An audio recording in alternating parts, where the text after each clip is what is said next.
Derechos y Acción. Un podcast de la Defensoría del Pueblo de la Nación.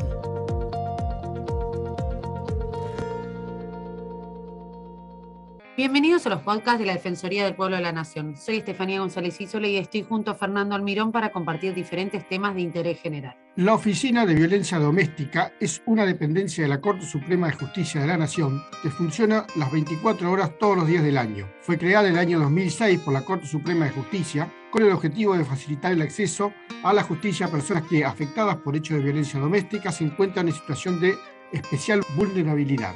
La oficina está a cargo del presidente de la Corte Suprema, doctor Horacio Rosati. Profesionales de la abogacía, la psicología, el trabajo social y la medicina integran equipos interdisciplinarios que reciben la denuncia por situaciones de violencia doméstica en el ámbito de la ciudad de Buenos Aires. A partir del relato de las personas afectadas y o terceras personas, labran un acta, evalúan el nivel de riesgo y confeccionan un informe médico si es necesario constar lesiones. Para hablar sobre estas denuncias de violencia doméstica y el trabajo que realiza la oficina, estamos en comunicación con la doctora Analía Monferrer, que es secretaria letrada de la Corte Suprema de Justicia de la Nación y coordina desde su creación la Oficina de Violencia Doméstica. Hola Analía, ¿cómo estás? Y bueno, muchas gracias por comunicarse. ¿Qué tal? ¿Cómo están ustedes? Al contrario, gracias por la invitación. Analía, queríamos comenzar. ¿Qué casos recibe la Oficina de Violencia Doméstica y qué servicios brinda ante la denuncia de los ciudadanos? Bien, como dato más importante que ustedes lo acaban de mencionar es que la oficina está abierta las 24 horas con equipos en forma presencial, es decir, no de turno, no con guardias pasivas, sino que siempre hay equipos interdisciplinarios esperando a las personas para que puedan venir a hacer la denuncia. Los casos que se reciben están vinculados con situaciones de violencia doméstica, esto es, cualquier conducta que dañe a otra persona cuando exista un vínculo familiar o que exista o haya existido una vinculación afectiva, un vínculo afectivo existente o preexistente. Además, desde el año 2016 incorporamos también la atención para los casos de trata con fines de explotación sexual o de explotación de la prostitución. Todos esos casos pueden ser denunciados en esta oficina. Tienen que haber ocurrido en el ámbito de la ciudad de Buenos Aires o que las personas, tanto la agresora como la víctima, residan en la ciudad, trabajen en la ciudad o estudien en la ciudad. Esos son los requisitos, más allá de que obviamente en situaciones urgentes o excepcionales podamos recibir otro tipo de casos porque ocurran en otra jurisdicción o aun cuando la persona no resida en la ciudad de Buenos Aires. ¿Cómo realizan lo que se llama la evaluación de la situación de riesgo? Bien, cuando la persona llega a la oficina, y hago también otra aclaración, no es importante que llegue la persona afectada, es decir, no es el requisito que solamente la víctima pueda hacer la denuncia, sino que cualquier otra persona puede presentarse en la oficina. Esto es, las personas que son vecinas o vecinos de alguien, están escuchando que pasa algo en otro departamento, en otra casa, pueden hacer la denuncia y tienen la posibilidad de reservar su identidad hasta tanto la autoridad judicial disponga lo contrario. Entonces, ya sea la víctima u otra persona a la que se acerque a la oficina, pasa a ser atendida por un equipo interdisciplinario. Este equipo interdisciplinario está compuesto por abogadas, psicólogas, trabajadoras sociales, digo en femenino porque la mayoría son mujeres, pero también hay varones trabajando, donde se empieza a escuchar el relato de la persona. De ese relato vamos a extraer determinados indicadores para poder evaluar el riesgo. ¿Qué datos pueden ser indicadores para hacer una evaluación de riesgo? Bueno, si la persona convive o no convive con la víctima con la persona agresora, si hay niñas o niños que estén observando situaciones de violencia que los convierte también en víctimas de violencia, si existe presencia de armas de fuego o de algún otro tipo de arma, la frecuencia y la intensidad de los episodios de violencia, es decir, se va a evaluar en forma distinta si estos episodios ocurren cada año o si ocurren diariamente o durante el día se van repitiendo en forma cada vez más cercana. Si, como les dije, si conviven o no conviven, la red social o la red de contención que la persona tenga. Es decir, ante situaciones que pudieran parecer iguales, no va a ser la misma evaluación si, por ejemplo, la mujer cuenta con amistades o cuenta con recursos económicos para poder estar fuera del hogar durante un tiempo, a que si la persona no tiene estos recursos. Y con estos indicadores se hace una conclusión, una evaluación de riesgo que la dividimos dentro de la OED en altísimo, alto, medio y bajo. Esto ¿Qué significa? Que si estamos con un riesgo bajo no se van a adoptar medidas de protección, no, sino que es una información que le sirve a juezas y jueces para que en el momento puedan decidir el tipo de medida de protección o cómo continuar con ese proceso judicial que se va a iniciar a raíz de la denuncia en la OBD. Claro, eso les quería preguntar. Se inicia un proceso judicial, por supuesto, ¿no? Dentro de todos estos temas cuando va entrando la denuncia, ¿no?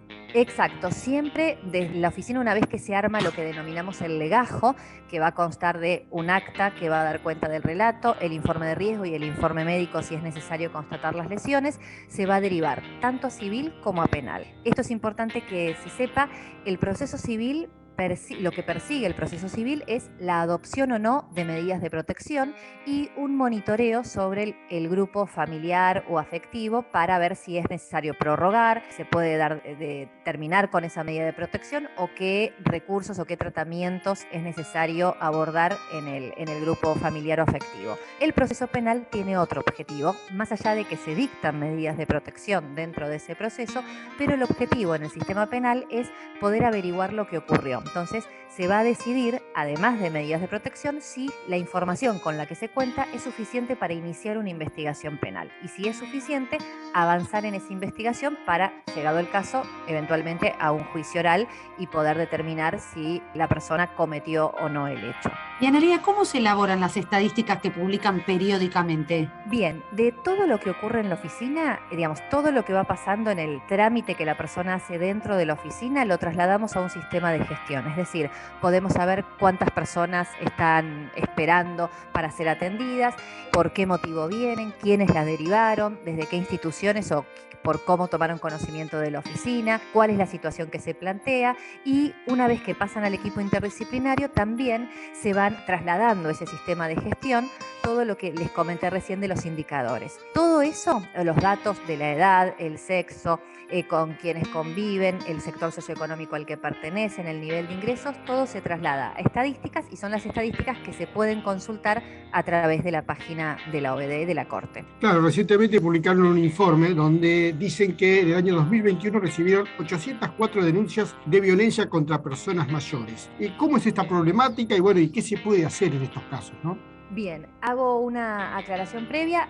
Tienen que saber que en la oficina de violencia puede venir cualquier persona, varones, mujeres y de cualquier edad. Obviamente el número mayoritario siempre es el de las mujeres como víctimas de violencia, que son las principales víctimas en estos casos, pero periódicamente vamos haciendo desagregados de algunos datos. En el caso de personas mayores, como bien mencionabas, 804 denuncias vinculadas a un sector de mayor de 60 años. Si ustedes ven esos datos, lo que tenemos es que 5 de cada 10 personas sufren ese maltrato no por sus parejas, sino por parte de sus hijos, que son también adultos. 8 de cada 10 son mujeres. Esto repite, digamos, el promedio o los datos generales de la oficina. En cuanto a la frecuencia y la intensidad, que esto les mencionaba como dato importante para los indicadores de riesgo, ustedes van a ver que en el caso de personas mayores, 6 de cada 10 sufren los episodios de violencia en forma diaria o semanal. Esto hace que se pueda incrementar ese nivel de riesgo que se observa en los casos. Y en estas 804 denuncias, que corresponden a 824 personas afectadas, porque es decir, una denuncia puede abarcar más de una víctima, la justicia civil dispuso 2.220 y tantas medidas de protección. Esto es importante porque muchas veces las personas, cuando tienen que acudir a un lugar, no saben cómo va a terminar o si van a tener una respuesta. Lo que sí tienen que saber es que en el mismo día en que la persona hace la denuncia, tanto civil y aún fuera del horario de atención de civil, que es hasta las 13:30 todos los días, el fuero penal puede adoptar medidas de protección. Entonces, eso es importante para quienes están escuchando y tienen que saber si derivar a alguien o si tienen que presentar. Las mayores de quiénes son las personas agresoras. En el caso de personas mayores, los principales agresores fueron varones, en el 65% de los casos. Es decir, podemos obtener muchos datos a raíz de la atención que hacemos. Para que ustedes tengan una idea, desde el año 2008 hasta hoy tenemos a más de 132.000 casos atendidos por la oficina. Perfecto. Y desde el Estado, ¿qué se puede hacer para poner también esto, es decir, a favor de la gente, ¿no? Para ayudar a la gente en estos casos? Bien, por lo menos desde el Estado, en cuanto sabemos que hay 3 poderes del Estado. El Poder Judicial, a través de la Corte, que es la máxima autoridad, lo que hizo fue cuando constató lo que sucedía en los casos de violencia, decidió crear la oficina. Esto hizo que, más allá de obviamente todas las cosas que todavía se pueden mejorar, lo que hizo fue modificar sustancialmente los tiempos que demandaba la adopción de una medida de protección. Es decir, antes de la oficina había una demora de 3 a 4 meses para tener un informe de riesgo. A raíz de lo que decidió la Corte, el informe de riesgo se hace en el momento en que se recibe la denuncia. Más allá, como digo, de todas las cosas que se pueden mejorar. Luego, debe trabajarse en todo lo que es la prevención y la difusión, que si bien el Poder Judicial puede colaborar, no es su función específica, porque el Poder Judicial generalmente aparece una vez que la situación de violencia ya ocurrió, más allá de que pueda prevenir otros hechos con las medidas de protección. En esta prevención se habla generalmente acerca de todo lo que tiene que ver con la educación, es decir, educar en equidad y en igualdad a varones y mujeres para que estas conductas que tenemos como internalizadas muchas veces y por la educación que hemos recibido no se perpetúen y empecemos a modificar los estereotipos que recaen sobre mujeres y varones. Por otra parte, el Estado también tiene que proveer de los recursos, porque si bien podemos implementar medidas para prevenir o para educar o para informar, sabemos que durante un determinado tiempo estas situaciones van a seguir ocurriendo. ¿Qué pasa después de esto? Bien, por lo menos en el área de la ciudad contamos con determinados recursos, más allá de que los recursos son limitados. Lo que tienen que saber quienes están escuchando es que hay refugios tanto para mujeres como para personas mayores que pueden albergar a estas víctimas si es que no cuentan con una posibilidad de salida inmediata de sus hogares o hasta tanto estén dictadas las medidas. Hay, las cuestiones de seguridad están dadas por el personal policial. Desde la justicia se dictan consignas para que haya personal policial en el domicilio de la víctima. Hay posibilidad de asistencia terapéutica tanto para las víctimas como para los agresores, aunque podríamos pedir siempre más, ¿no? Obviamente para seguir ampliando los recursos. Es decir, el Estado tiene a su disposición muchas herramientas.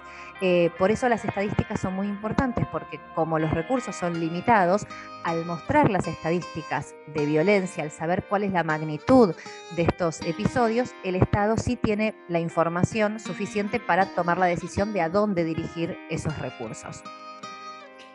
Y Analía, las estadísticas dicen que aumentó la violencia doméstica. ¿Son preocupantes? ¿No puedes contar alguno de esos números? Sí, desde la oficina, desde el año 2008, sistemáticamente tenemos datos que nos muestran el aumento de las denuncias. ¿Sí? Eso es sistemático, salvo 2020 por las restricciones de circulación, donde por lo menos en la oficina bajaron estrepitosamente los números porque la gente no podía salir de sus casas y no sabía que podía hacerlo por una situación de violencia. Tratamos de difundir eso a través de todas las formas posibles, pero no llegó evidentemente esa información. Sí, después, 2021, ya tenemos un aumento, estamos volviendo a, lamentablemente, ¿no? Por otra parte, a los números de prepandemia. En eso hay un aumento sostenido. El 2019 fue el año que más casos tuvimos, que superamos los 12.000. Y estoy viendo si tengo a mano los datos, los últimos, pero bueno, ustedes vieron que les dije que hasta ahora teníamos 132.000. Desde el 1 de enero de este año hasta ahora nos faltan 300 para llegar a los 5.000. El año pasado fueron 8.741 denuncias durante está bien, ahí está. Me faltaba que lo tenía en un papelito por acá. Es Perfecto, sí. Perfecto. Pero sí, por ahí un dato, no sé si es esperanzador, pero, por ejemplo, hay otra oficina de la Corte, ustedes mencionaron, la Oficina de Violencia Doméstica depende de la Corte, está a cargo de la Vicepresidencia, y la Oficina de la Mujer a cargo de la Presidencia. En cuanto a femicidios, por ejemplo, lo que fue el relevamiento del año 2020 fueron 244 mujeres, lamentablemente, las que murieron por femicidio. En el año 2021 desciende a 226. Y sepan este dato que es muy interesante. En un determinado tiempo, la Oficina de la Mujer y la OBD hicimos un análisis de los casos ingresados en la oficina y los femicidios que ocurrieron en la ciudad de Buenos Aires. Creo que eran 2017, 2018 y 2019. En la ciudad de Buenos Aires hubieron 21 femicidios. De esos 21 femicidios, solamente 3 tenían denuncias previas. ¿Sí? De esos 3, 2 pasaron por la Oficina de Violencia Doméstica y tenían medidas de protección vigentes. Pero durante ese mismo periodo, por la Oficina de Violencia Doméstica pasaron casi 19.000 mujeres. ¿Qué información podemos sacar positiva de todo esto, más allá de lamentar, obviamente, como siempre decimos, las muertes de las mujeres? Es que en casi 19.000 casos no registramos femicidios, es decir, que la denuncia sirve como una forma de prevenir hechos más graves. Fíjense ustedes que en los otros femicidios no había denuncias previas en la gran cantidad. Entonces, por ahí es un dato importante para transmitir que las personas se animen a hacer la denuncia y si no pueden hacerla, que lo haga otra persona. Eso es un dato muy importante y una información que por lo menos consideramos importante para transmitir. Bueno, perfecto. Entonces, para finalizar, cuéntenos cómo se pueden comunicar con la oficina para presentar su denuncia, cuáles son las vías de comunicación y, por supuesto, alentar a la gente que quiera consultarlos o quiera hablar con ustedes que, por supuesto, no dude que los van a ayudar, ¿no? Esa es la idea. Exacto. Bueno, como les decía, la oficina está 24 horas, con lo cual en cualquier momento, sábado, domingo, feriados, Navidad, Año Nuevo, Semana Santa, en cualquier momento se acercan y hay personas para atenderla. Lavalle 1250, estamos frente a la Plaza Lavalle, en diagonal al Palacio de Tribunales. Y si tienen alguna consulta que hacer, si bien no vamos a poder resolver el caso en sí, pero podemos orientar a cómo tiene que seguir, porque por ahí es de otra jurisdicción o no se anima todavía a venir, pueden escribir al correo electrónico de la oficina, que es las iniciales de la oficina, OVD, es decir, OV_D, @csjn, las iniciales de la Corte, .gov.ar. Por las dudas, lo repito, es ovd@csjn.gov.ar. Perfecto. Bueno, Analía, un placer haber hablado con vos y que nos haya dado tu tiempo para estar acá con nosotros en nuestro espacio. No, por favor, a ustedes, gracias por la invitación. Y para destacar el trabajo también, por supuesto, de la oficina, que es muy importante. Felicitaciones y muchas gracias. No, y gracias por poder dejarnos transmitir esta información. Gracias a todos nuestros oyentes y los esperamos la próxima semana en una nueva emisión de Derechos y Acción. Derechos y Acción es un podcast original de la Defensoría del Pueblo de la Nación. La producción de este episodio estuvo a cargo de Bianca de Gaetano, Nelly Durán Cianotti, Martín Genero y Georgina Sturla. Podés encontrarnos en redes. Por WhatsApp, escribirnos al 113-762-4966. En Twitter e Instagram, buscanos como @dpnargentina y en Facebook como @dpn.argentina.